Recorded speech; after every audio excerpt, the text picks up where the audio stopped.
your flat stationary plane with the domed enclosure and with the words of a holy book and all of that comes with it. And so, infinite plane society is anti-media. We recognize that the media is not there to report facts or inform us about reality. It just serves as a terrorist wing of the government. It's the spokesmouth for power. We don't need it. We conscientiously object to the psy war being waged on every one of us by the mainstream media. We're just not participating. So we're post-media, really. However, the path to post-media means we have to real-time witness to their frauds and call it out. That's why I say anti-media. Same with religion. We're post-religion here at the Infinite Plane Society, but the path to post-religion means we have to actually be an antagonist. We have to call them out as the frauds that they are. If you're using biblical prophecy, you're a liar. If you're citing revelations that something's going to happen, you are lying for power and influence. There is no fundamental difference, no moral difference between lying about the past to gain authority in the present and influence the future with the people that you've lied to. No difference between that and lying about the future, i.e., prophecy, to gain authority in the present with your sheeple to influence what happens next. It's just a different form of lying. You're confabulating about events that haven't happened yet, which is worse than the other kind of lying, because most liars, you can call them out on it. You can cross-reference. You can check the facts. But the prophets, people who believe in end times biblical prophecy, or people who believe in global warming, you're lying about a future, like Stephen Hawking saying that the human race can't survive another 100 years on the earth. They're lying about the future, and what's worse about it is that you can't call them out on it because it hasn't happened yet. And then when it does, more often than not, these people who call out the future and say this is going to happen, it doesn't happen, they have an excuse. You know, like one of the most egregious cases of this was the I Am Temple, Elizabeth Clare prophet. You know, those New Agers who said that there was going to be a nuclear holocaust, and she got all of her followers to move into a bunker. You know, they sell all their worldly goods, put it together, move into an underground bunker, and they say the world's going to end on this date. So they sit in their bunker chanting and praying all night. Well, the world doesn't end. So you would think that all these cultists, these believers, would want their money back. Nope. They all said, hey, look, we, through our prayer, averted a nuclear holocaust. We saved the world. So they just doubled down on their insanity. And again, the leader of this group, Elizabeth Clare Prophet, was never called out by her members as a charlatan. But, I mean, look what she did. Nukes aren't even real, as far as I'm concerned. I don't even believe that those things do what they say they can do. If they are, it's all theater. But she used the existing fears provided by the mainstream media with all the duck and cover drills and all the movies and the horror and all the films and the specter of somebody could push a button and we're all dead. They use the existing fear presented by the terrorist media to scare their sheeple. And that's what doomsday preachers do all the time. There are doomsaying preachers out there claiming that fire NATOs are being sent by God, that global warming is God's punishment. You know, I've said they've replaced the wrath of God, punishing the sins, and the sinful, with the wrath of globe, punishing the polluters, reacting to pollution. They've replaced these things, but sometimes you'll find global warmists like Al Gore citing Revelations. Walking through the streets, it's like pages out of Revelations. And then you'll find doomsaying Christians citing global warming. Oh, global warming is just God getting pissed at us. Let's move on. Okay, so this is from the New Yorker again. This is from last May. It says, it's likely that after sitting through hours of presentations on, quote, scientism, lightning angels, the moon landing hoax, the International's fake station, and chatting with IT specialists, cops, college students, all of them unfailingly earnest and lovely, you'll come to understand why a number of people are dead certain, because the truth is unnerving. So they're so certain about the earth being flat because, according to this person, The truth is unnerving, and this is a common thing. They'll say people believe in conspiracies because, like, for example, Mick Media said, they interviewed me once about school shootings and terror attacks, and they said, well, people like Tim Osman don't believe in these terror attacks because the truth is just so hard for them, they'd prefer to believe it didn't happen. Like I'm in denial. It's like, no, I refuse to believe the world is as bad as you present it because I know you're presenting it this bad to terrorize and coerce people. It's propaganda, atrocity, propaganda. I'm not in denial of reality. You're trying to influence reality with fictions. Goes on to say, on stage, D. Marble recounted his awakening. Marble, and this is the New Yorker, okay? Listen to this, because this is how they're building up a caricature. Marble is an African American and was one of a handful of people of color in the room. Who uses that expression, people of color? He had enlisted in the army and had gone to Iraq after 9/11, and when he returned home, he got into this whole conspiracy situation. And again, this is them just trying to paint a caricature. Flat earthers are all Bible thumping, white people from Kansas, where it looks flat, and they've never left their town, so they assume the whole world's flat. Like, that's the kind of caricature they want to build up. They don't want people to know that this idea is uniting people across all demographics. It's awakening what I'm calling a meta tribe.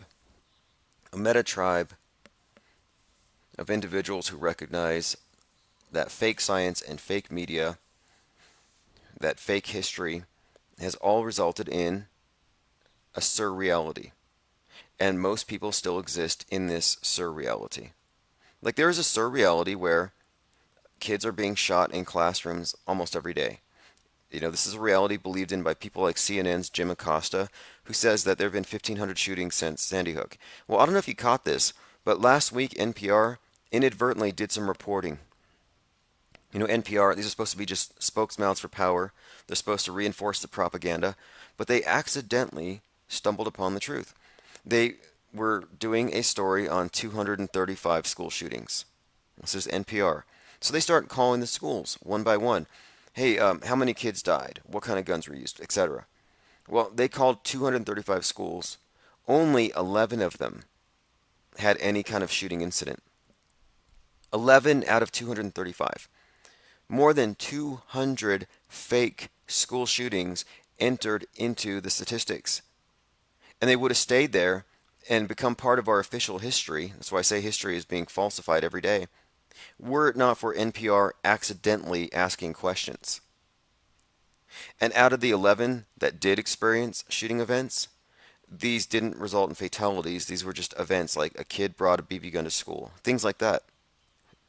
This just shows you, though, you can't trust the media because the media is corrupt. And by corrupt, I don't necessarily mean corrupt by propagandists inserting their fake stories. I mean, as an institution, it's corrupted by ignorance, by malfeasance, by a loss of journalistic integrity, no journalistic standards. What about this? What about tell no lie? How about that for a basic rule, basic standard? How about that? They don't have that. If you're a doctor, you take the oath of Hippocrates and you're like, do no harm. If nothing else, do no harm. Well, with the media, they need they need a tell no lie because you'll notice most of the people in the media are just reading off the teleprompter, just reading off of whatever is presented before them. They don't have the opportunity to question. Your reporter's not going to question what they're shown on the green screen, what's coming up on their little teleprompter. They're just going to go with it. So they're repeaters. This is Project Mockingbird. In fact, the mainstream media wasn't co-opted or taken over by government or whatever. It's always been a wing of the government. It always has been. There's never really been a separation of state and media. There hasn't been. It's only recently, since the whole thing has started dissolving, that we've had any semblance of real reporting. So if you're independent media and you're still treating the mainstream narratives as real. If you're an independent media guy and you just think you're dealing with bias, if you're not an auto hoaxer, guess what? You're not independent. You're codependent. The independent media is codependent on the mainstream media. The alternative media is all astroturfed. The only place where you will find truth is Postmedia, and that's us. Because it's not even enough just to see through the hoaxes.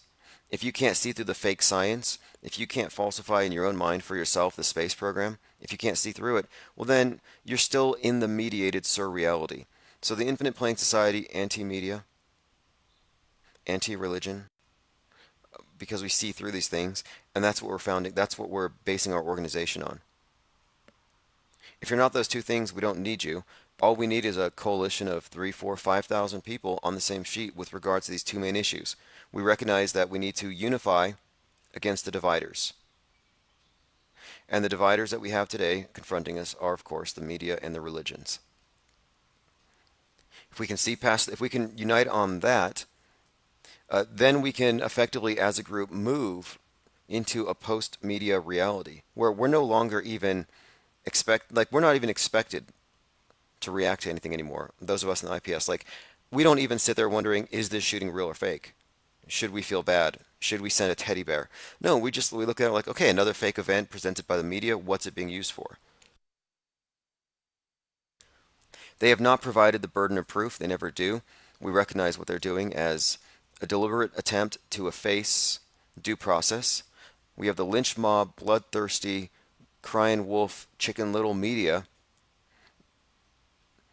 unchallenged whenever it proclaims, oh, this person's a shooter, this person's guilty, this is why they did it, and these are the regulations that need to be passed to prevent this from happening again. All in a nice 24-hour news cycle. And then we have, like Nick Cruz, goes through this event, he's the shooter, they catch him, whatever, but the guy's got an alibi. You realize Nick Cruz has an alibi? Did anybody follow up on that? I called several media organizations that reported on Nick Cruz's alibi, that covered the interview with the blonde girl with the pharmaceutical smile, the one who said she was walking with Nick Cruz as he was leaving school that day. She said she was leaving school with him during the drill and they heard shots, and she said, wow, I thought it would have been you if anybody. She laughed. She made up this joke. Oh, I thought Nick would have been the shooter. But Nick was with her. So at a minimum, they were two shooters. Or Nick's got an alibi. Yet, here he is on death row. Where are all the people who are opposed to the death penalty? Free Nick Cruz. So let's move on.